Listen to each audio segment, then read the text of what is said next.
राहुल गांधी ने भारत जोड़ो यात्रा का आगाज किया था और पूरे विपक्ष को एक साथ लाने की कोशिश की थी और कहा था कि नफरत के बाजार में मैं मोहब्बत की दुकान सजाने आया हूं। और वही राहुल गांधी कल उन्हें 2 साल की सजा जो है सूरत की एक कोर्ट के द्वारा सुनाई जाती है। मामला यह है कि राहुल गांधी ने मोदी सरनेम को लेकर एक विवादित टिप्पणी कर दी, जिसके बाद गुजरात सरकार के पूर्व मंत्री ने मानहानि का केस दर्ज किया और 2 साल की सजा कल सुनाई गई। लेकिन आज और अभी की सबसे बड़ी खबर ये आ रही है कि देखिए, राहुल गांधी की उस टिप्पणी के बाद राजनीतिक तौर पर सबसे बड़ा झटका कांग्रेस को लगा है, क्योंकि सदन में लगातार ये कहते रहे कि बोलने की आजादी नहीं है, मेरा माइक बंद कर दिया जाता है। और आज राहुल गांधी की लोकसभा की सदस्यता जो है वो रद्द कर दी गई है। कांग्रेस पार्टी की पहली प्रतिक्रिया क्या रही है वो भी मैं आपको बता दी, क्योंकि ट्वीट के माध्यम से कांग्रेस पार्टी लगातार केंद्र सरकार पर प्रहार कर रही है। सबसे पहले मैं आपको बताऊंगी, एक तस्वीर कांग्रेस की तरफ से शेयर की गई है और ये तस्वीर ये बताती है कि राहुल गांधी जब सदन में मौजूद थे और राहुल गांधी ने उस समय किस तरह से रिश्तों को लेकर कुछ सवाल किए थे। और वो रिश्ता था गौतम अडानी, जो देश के दूसरे नंबर के, अगर हम कहें, ऐसे बड़े उद्योगपति जो निशाने पर रहे केंद्र सरकार के। और ये तस्वीर दिखाते हुए राहुल गांधी ने ये पूछा था कि प्रधानमंत्री नरेंद्र मोदी और गौतम अडानी का रिश्ता क्या है। और ये कहा था कि हिंडनबर्ग की जो रिपोर्ट आई है उसके बाद स्थिति स्पष्ट हो चुकी है किस तरह से एक व्यक्ति को पूरा देश जो है वो बेचा जा रहा है। लेकिन उसके बाद अब 2 साल की सजा जब सुनाई जाती है तो लोकसभा की सदस्यता भी रद्द कर दी जाती है। यानी कि बड़ा सवाल इसमें यह देखने को मिलता है कि राहुल गांधी अब लोकसभा में नहीं आपको दिखेंगे, राहुल गांधी अब आपकी आवाज नहीं बन पाएंगे, राहुल गांधी अब सरकार को आड़े हाथों नहीं ले पाएंगे, राहुल गांधी की अदालत में अब केंद्र के मंत्री नहीं होंगे। तो सबसे पहले आपको बता दूं कि किस तरह से कांग्रेस ने यहां पर केंद्र सरकार पर निशाना साधा है। तो यहां पर कांग्रेस पार्टी की तरफ से लिखा गया है, राहुल गांधी जी की लोकसभा सदस्यता खत्म कर दी गई है। वे आपके और इस देश के लिए लगातार सड़क से लेकर संसद तक लड़ रहे हैं, लोकतंत्र को बचाने की हर संभव कोशिश कर रहे हैं।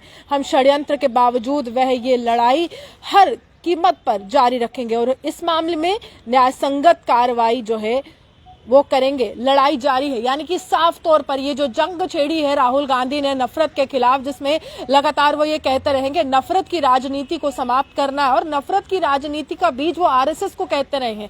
नफरत की राजनीति को आगे बढ़ाने के लिए वो भाजपा को लगातार आड़े हाथों लेते रहे हैं। तो इस तरह की तस्वीर शेयर करते उन्होंने कहा है कि जेपीसी की मांग करना, गौतम अडानी के साथ प्रधानमंत्री के रिश्ते पर सवाल करना और उसके बाद बड़ी कार्रवाई के लोकसभा की सदस्यता रद्द कर दी गई है। यानी कि राहुल गांधी की बुलंद आवाज अब आपको लोकसभा में सुनाई नहीं देगी। और इससे बड़ा सवाल ये होता है कि वायनाड के जो लोग जिन्होंने राहुल गांधी को जिताया है, जिन्होंने राहुल गांधी को लोकसभा तक पहुंचाया है, ये उन पर भी कड़ा प्रहार है कि लोकतंत्र पे हिस्सा लेते हुए राहुल गांधी को वोट दिए गए थे उन लोगों के द्वारा। लेकिन आज एक मामले के बाद जब सुनवाई होती है और मामले का फैसला आता है तो उसकी सजा के मुताबिक जो है यहाँ पर सदस्यता रद्द कर दी गई है। तो यहाँ पर अगर हम कहें तो लगातार सवालों के घेरे में यहाँ पर लाया गया है। और जो कांग्रेस की एक बड़ी नेता है जो लगातार सवाल प्रधानमंत्री पर भी उठाती रही हैं, उन्होंने ये कहा है कि रेणुका चौधरी कहते हैं कि पीएम ने मुझे स्वरूपनखा कहा था, मैं उस बात पर भी अब केस करूंगी। देखते हैं कि कितनी अदालतें तेजी से काम करती हैं। यानी कि अब रेणुका चौधरी, कार्रवाई चल रही थी संसद की और उस समय प्रधानमंत्री ने का कटाक्ष किया था, तो उन्होंने कहा था ये भी व्यक्तिगत हमला है, तो क्यों ना मैं भी अब यहाँ पर मानहानि की बात करूं, मैं भी यहाँ पर याचिका डालूं, मैं भी इस तरह के केसेस की बात करूं। तो ये जो है बात यहाँ पर की गई है। और आपको ये भी बता दें कि लगातार केंद्र सरकार जो है ये कहती रही है कि अडानी मामले से उनका कुछ नहीं लेना देना। लेकिन मल्लिकार्जुन खड़गे, जब उनसे ये पूछा गया कि राहुल गांधी की सदस्यता रद्द कर दी गई है, उन्होंने क्या कहा, चलिए आपको सुनाते हैं। मैं तो कहा कि उनको सच बोलने वालों को सदन के अंदर रखना नहीं है, इसीलिए सदन के बाहर डाल रहे हैं। लेकिन सदन के बाहर भी हम बोलेंगे, सदन के अंदर भी बोलेंगे और कहीं भी अगर ये जो पब्लिक मीटिंग होते हैं उसमें भी हम बोलते रहेंगे। मैंने तो कहा देखिए, साफ तौर पर उन्होंने कहा है कि जो कांग्रेस की जो जंग है, कांग्रेस की जो लड़ाई है वो जारी है, क्योंकि कांग्रेस पार्टी किसी से डरती नहीं है। हम जानते हैं कि संविधान में हमें क्या अधिकार मिले हैं। और आज जम्मू कश्मीर इकाई कांग्रेस की वो भी लगातार सवाल कर रही थी और चेहरे पर काली पट्टी जो है कांग्रेस के नेताओं के द्वारा बांधी गई थी और ये कहा गया था कि देखिए, बोलने की आजादी नहीं है, क्या ऐसे विपक्ष जो है अपना काम करेगा, क्या ऐसे लोकतंत्र जो है आगे बढ़ेगा। और साथ ही साथ कुछ समय पहले मल्लिकार्जुन खड़गे जो राष्ट्रीय अध्यक्ष हैं इंडियन नेशनल कांग्रेस के उन्होंने कहा है कि मोदी सरकार जेपीसी से भाग रही है। पीएनबी व जनता के पैसे लेकर नीरव मोदी, ललित मोदी, मेहुल चोकसी भागे, ओबीसी वर्ग तो नहीं भागा। ये किस पर कटाक्ष है?